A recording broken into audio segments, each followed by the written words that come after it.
Hello, you wonderful people, and welcome to another episode of Centric. This week's show, we're talking about TV shows that are crime dramas. For today's episode, I'm going to talk about Bosch Legacy Season 2, Episode 9. Great episode. A lot of really interesting things went down in this episode, so let's break it down. Well, first and foremost, we're picking up where the last episode left off with Chandler's arrest and the FBI pressuring her. It's like, right, we want Bosch, we want the brothel, we want everything that you know, and you're going to give it to us now. And I like that Chandler kind of gives, I was like, there's no way she's actually taking this bait. But I even love that she went on the whole metaphor, because they were like, oh, it's happy hour. She's like, well, happy hour's a con. Basically, you get so caught up in drinking, like, oh, these drinks are half price, and then you don't even realize that you've been drinking so long that happy hour is over and the prices have started going back to normal. So now you're racking up quite the check and fee. And it's like, what do you even mean? And she's like, no deal. Because I think she wanted to fish a little bit to see what exactly the FBI was really trying to like go after her for. But I think she probably also wanted to lure them into a false sense of security of like, oh no, what is it you want? Oh, okay. Boom. I'm ready for you. And luckily she has Marty get her out because she's like, oh, don't worry, I'll be out before you even have breakfast tomorrow or whatever. So when it's all said and done, I'm still curious, will she work with Marty's firm by the end of this season? I have no idea. I feel like she'll probably have to go her own way. Because, well, I mean, she came out of this smelling like roses, jumping ahead a little bit. So, but still, Marty might feel like she's too much of a danger to potentially keep around. Like, it's just like, you kind of drew me into this situation. Either he'll be like, hey, don't ever put me in this situation again, or you're going. Because, like, you know, because I'd say even by the end of this, she's not radioactive. She's kind of been cleared of everything, but also the FBI's got a, you know, for lack of a better term, they've got a hard on for her, so it's like, they're not going to let this go. They make that pretty clear in the episode. But either way, you have Chandler being ready for all of this, though. She does have her own escape plan. Love that she gets in front of the media, calls out the FBI overreach, which the agents, they're laughing at, thinking like, oh, this is nothing, but the head honcho, it's like, I don't know, dude, there's something up with this. She's got something up her sleeve. So they get in front of a judge who is not a fan of government and FBI overreach. So, and Chandler, oh, she's so good. She's so elegant with this, where it's just like, she puts the head FBI guy like on the stand, and it's like, hey, read that warrant for me. Specifically, was it highlighted in yellow? Okay, cool. That's all I have to ask you. I was like, do you have another witness? It's like, oh yeah, Amanda Scones, which apparently she was like an ADA, and just looking at IMDb, apparently I did not remember this character. Maybe she only popped up a few times, maybe one or two times in the original Bosch series. It was specifically in Bosch. But yeah, Chandler's like, oh, so what did I ask you to do? It's like, oh, you were a client of mine. You got a you got like a court order about, you know, me looking after all your Roger case files, even the digital backups. And just the FBI's like, because all of this started because they used the excuse of, oh, she shredded the Rogers files. She never did. She shredded some other files, and because this is all based on, because by this time they knew about Matthew working with the FBI, so they shredded some files and made Matthew believe that these were the Rogers files. So like, okay, they used this as their in to like search for her. So it's like, and then you get those magical words, fruit of the poisonous tree. You're like, got him. You know, you watch enough crime dramas and law stuff, you pick up on that particular phrase, which obviously, once again, it's in the context of Chandler and all of this. So it's like, oh, we love that term. But, you know, depending on the case, you're just like, sometimes you can love or hate that term. I mean, that's the law, baby. I mean, it can work for you and against you. I mean, you know, in real life, but also just like in this case of like, you know, TV shows, like depending on whose side you're on when it comes to the law situation, it's always kind of like because like you love Chandler's skills when she was working with Harry, you kind of hated them when she was working against Harry. So, I mean, you know, Harry feels exactly the same way. But it's like, oh, that was so beautifully done. And now, because it means like, cool, everything that you've got on Chandler at this point is suppressed. You can't use anything. I even love the judges. Like, honestly, I'd ask if you, Chandler, like, orchestrated all this to kind of like make them look like idiot. But like, I'm not going to put that on the record. I was like, even Harry was like, that was beautiful. And Chandler's like, yeah, it was. I was like, dude, so good.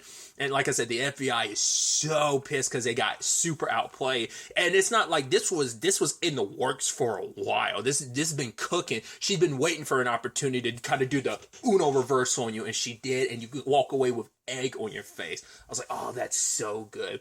Especially when you got that scene with Maddie, which like Maddie, this episode, it's like, I mean, like it starts off a little adorable, which feels so demeaning to say, but it's adorable in just the beautiful dynamic that her and Harry have, where she was like, okay, so Honey Chandler got arrested by the FBI. They're most likely coming after you as well. Plus Ellis is on the loose, and you're not taking any protection. Like, of course I'm gonna be a little worried and I'm gonna be a little freaked out. And Harry's like, don't worry about it, man. She's like, I can't even focus on my own life when I'm worried about you. It's like, it's so interesting how the shoe's on the other foot. She's kind of acting like the parent in this situation. Even later on, when Harry thought he was being followed, just that side of him just being like, oh, you can never be too careful. But it turns out that it was crew following him, specifically Vasquez and Maddie. And I love that Maddie's the one that pulls him over. He's like, really, Matt? She's like, well, you're like, you wouldn't take RHD's like protection, so crew had to step up to help out, and just her being like, all right, no more crazy stuff. It's her being the parent in the situation. It's like, I guess it's kind of like, I mean, because also Harry has to acknowledge and understand too, and should recognize, of course, Maddie's going to be worried about you having like as she puts it, Ellis is a psychopath and he's coming after you. Like, why are you so casual? And so it's like, obviously you should know better than anyone how this is going to like, what Maddie's recent, like Maddie would feel this way regardless, but you're also talking about Maddie who's also got a badge and a gun and realize how vindictive a criminal can be, but also having her recent experience with Dockweiler, of course that's going to put her even more on edge with this situation of like, oh yeah, what happened? I mean, also Bosch has always been in the situations he's been in before too, so it's just a culmination of all that. It's like, of course she's going to be worried. I mean, that's your daughter after all, He was scared for you when Dockweiler had taken you. So obviously she's scared on the other foot of like, yeah, there's a psychopath. Like, follow what is recommended and have protection. Because LAPD's like keeping an eye on him because they just want to make sure wherever he goes, there's a good chance Ellis might be nearby. So that's why they're keeping an eye on him. But Harry's a professional. He knows, undercovers, and he sees the signs of, all right, they're nearby watching. So later on, he's able to kind of slip them, because of, Harry being who he is. So I just thought that was so dope.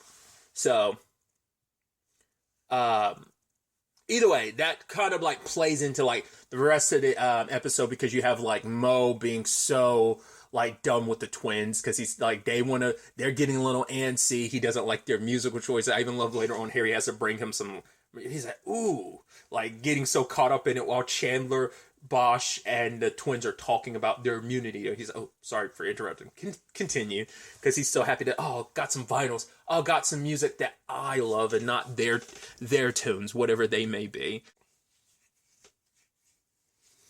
I mean, what was Harry's plan at the end of the day? Probably just, oh, I'm going to handle this by myself. Because why would he go after Ellis himself? Because Harry's always been that type of person that's like, oh, I'm going to handle stuff by myself. And so I think it is a situation of, I mean, he's probably going to take down Ellis and then get the law enforcement involved to come take... Like, I don't know how... I'm assuming that's how Harry wanted that situation to go down. I mean, he did know that crew was following him, which, to be fair, he knew he had dodged them, so he didn't know they were on the way. That did completely catch him by surprise. I mean, if it wasn't... I mean, that's the thing. Like, if he... Handling things the way he did, like, could have cost him in this situation. He came close to dying because Ellis got the surprise on him. Also, Ellis ran his mouth too much and was like, oh yeah, like, I'll take your daughter as a hostage and use her as kind of a negotiating bargain. And it's like, yeah, she's easy to take or whatever. It's like, and Harry didn't even scowl or anything, which just had like this very like neutral look on his face, but you can see that, you can still feel that fire burning on you. It's like, yeah, you made a mistake, motherfucker, bringing my daughter up. Fuck you. And so Harry went and whooping that ass. But yeah, because, but Maddie picked up because she knows Harry enough, she's able to get inside of his head, which is a good thing and a bad thing, because she even opened it up to like Vasquez about like, yeah, she feels like she's too much like her dad. He's always told the line between justice and vengeance. That's always kind of been his his code isn't necessarily what I'm looking for. It's just always been the way Harry's kind of, and Maddie doesn't kind of side with that, you know? She just doesn't like that she's too much like her dad, but because Vasquez is like, oh, it's genetic, but she's like, I wish it wasn't. But it's like, now after everything with Dockweiler, she feels like she's become even more like her dad. Like, she toes that line as well. I mean, because Harry doesn't want Maddie to be like him. It's like, right, there's lessons you can learn from me, but also, like, do as I say, but not as I do. Like, it's just a thing of don't be like me. You know, it's like, take certain elements of, yeah, my doggedness about justice, sure, but don't follow my lane. If like, I think he'd want Maddie just to be a pure squeaky clean cop of like, yeah, don't even handle things the way I do, because me being me is me, and Maddie, you might be a legacy, but you're still your own person, you're still your own cop. But I think as of her recent experience with Dockweiler, like, I mean, that's kind of awakened a little bit of a darkness. And I mean, Maddie's had enough experiences in her life to make it, so there's going to be a little darkness. Hey, Carl Rogers tried to have you killed. You lost your mom. Harry's been in plenty of life-death situations. Wasn't that season 6? I think that was the season 6 storyline with those sovereignists. And like Harry like got rid of the bomb. Like, that was a scary situation. So it's like she's always kind of had to deal with that. And now it's like this something that's directly happened to her with the Dockweiler situation. That because even Vasquez is like, you put him away, like, because of you he can't hurt anyone else. You got justice for his victims, and he's going away and will never get out. Like, can't that be enough? But can't you let that go? And Maddie's like, I can't. Just like, I mean, Harry carries all of that with him. It's interesting too, because Maddie specifically is like, I can't get out of his shadow, you know? And I don't know if Harry quite recognizes that aspect. I don't know if he recognizes that enough. Like, maybe he does, but I think that's also, like I said, I think he does his best so that she doesn't end up like him. He's like, I'm not a bad person, but he probably would not want Maddie to directly fall in his shoes. It's like, I'd rather you forge your own path, sure, but also just like, I don't want you to be anything like me. Like I said, there's some aspects good. I think even Harry recognized like some of my qualities are not the best and would not want Maddie, because I think for him, he looks at Maddie as like, no, you are a better version of me. You could take a lot of my good qualities and throw away all my bad qualities, and because I'm sure he even looks at Maddie as like, no, like I think Harry is self-aware enough to be like, yeah, I'm not like the best human being ever, but I'm a good human being. I might like crawl, like, skate that line sometimes with just my pursuit of justice, but I think he sees Maddie as like the better version of himself and believes that she could be a better cop, a better person in general to him. So we'll see how that plays out. And, we just haven't had Harry say that, but with some of his actions, I feel like that could be something that Harry kind of feels, but maybe that's just purely my personal interpretation of it. Maybe I'm reading way too much into it. But either way, luckily, Maddie showed up in time to save Harry, and just her saying, like, they're away from each other, like, she's, like, quite a distance away from him on a nearby dock, but saying, I got you. It's like the shoes on the other foot. Like I said, her kind of be, like I said, it's kind of adorable, like, this, like, beautiful element to the relationship, but in this moment, it's just kind of, like, just a beautiful element, not kind of taking away the adorableness because it is something so serious, but it's like, also, this is the first time Maddie's ever killed anyone in general. For one, it's like definitely on duty, but she's never killed anyone in general. So Harry knows what that means. He's trying to make her seem okay. Like, no. But Edward's like, no, Harry, you know the protocol. I can't have you two near each other. Don't want them trying to conspire and anyone trying to twist it into like, oh, they got their story straight type of situation. You want to avoid something like that. But I think it's also Harry. It's like, man, I put my daughter in this situation. I think that's going to probably make him kind of reevaluate certain things. And I'm curious to see what kind of effect this situation will have on their relationship, because it's just, like I said, it's just, I'm the one that's supposed to protect you. All I've ever done is try to protect you. And it's like, yeah, in the end, your concern and worry, you ended up helping me, because she saw through her dad's plan. Because I love that it's like, right, Sam showed up to walk Coltrane, and he's like, I don't know how you found me. She's like, because I don't know if she knows that his phone is still being tracked.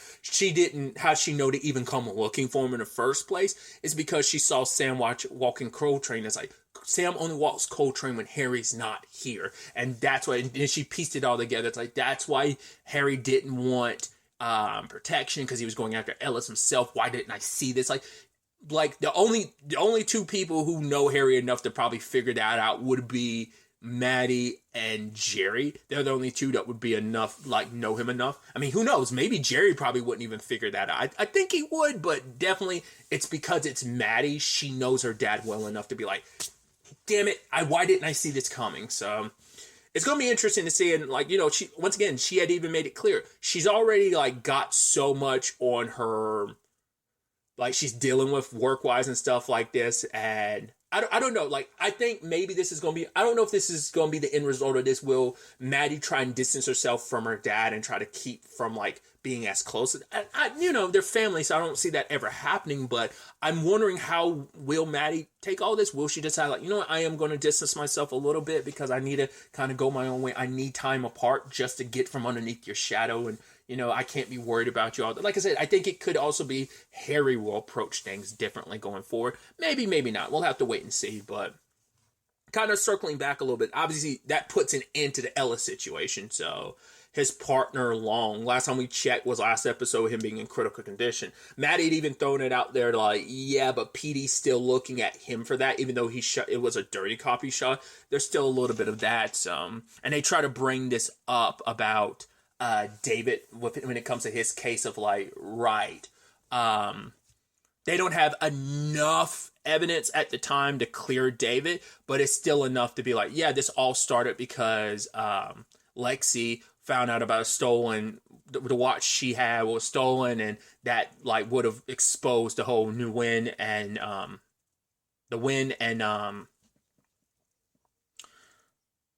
Long and Ellis operation. So that's why they had. Did we ever get full clarification that that's how they got the DNA was from James? I mean, to be fair, James was with David. We just gotta suck knowing, like, he, once again, was that the long con? Like, did that just happen? Like, when did they decide that they were going to do all? Because it was like, I guess they already had James in their clutch, and maybe they were already going to always plan on waiting and going after David regardless to blackmail him. Maybe that was always going to be the operation, but then, like, the Lexi stuff came up and they're like, well, we'll use him in this capacity. Either way, because I'm like, because that was a piece of the puzzle they still couldn't quite get, was like, oh, how did they get his DNA on Lexi? And it's like, well, James wouldn't be the perfect person to kind of get that. So we'll see if there's more to this or not. Because it seems the main thing going into the season finale is going to be the FBI's investigation about the Carl Rogers stuff, which we'll get to in a second.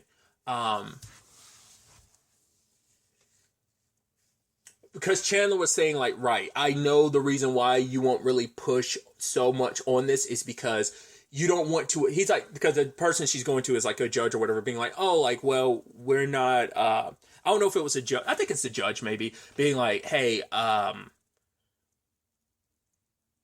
they want to prove that David's innocent, but it's like, you're not really pushing for it because it's an election season, and if it turns out that you had sentenced the wrong, arrested and sentenced, like, the wrong person, then it's going to look badly upon you, like, you know, record-wise. So you're trying to keep your image intact and stuff like that for election. That's why you're not really pushing for truth. Because even Harry is like, you know it, he knows it. We all know, everyone in this room knows that David didn't do it, but we're not kind of pursuing this like we should. Granted, with the twins' testimony and stuff, we'll see whether or not, we'll see how that kind of shakes out. That's what I think is so interesting, that the guy was like, oh, we're trying to charge the twins for their involvement in all these extortion schemes, and you could be on felony charges for looking. But I'm like, the witnesses, and you have to protect your witnesses, maybe because she hasn't officially put them on the record, even though, like, I guess maybe there's no documentation of them officially being witnesses, that I'm like, but it's like, why was he kind of pushing that angle to it? I don't know. Like I said, maybe it hadn't gone through the court system of officially being officially recognized as witnesses. So they're kind of in the wind, and she's kind of helping them avoid prosecution or charges. Like, I guess that's the spin on it. Like, she hadn't quite officially, until she like brings them in and puts them officially on the record. But I feel like they would still be legally recognized as witnesses. So why would that be an issue? That's a whole thing. But nevertheless, so we have that element to it. But back to the FBI stuff. We get the reveal in the end that Jade is an FBI agent, which I'm pretty sure I specifically called that, I think, because I brought it up. Jessica Camacho, my first introduction to her was at Sleepy Hollow. I was like, it'd be funny because the first thing I ever saw her in, she was, spoilers, playing an undercover cop. Oh, lo and behold, here she is. And specifically, she worked with the FBI. I think she worked with the FBI then. I'm pretty sure she was an FBI agent. I don't think she was just like a regular cop. I think she was an FBI agent. So it's like, oh, here she is again.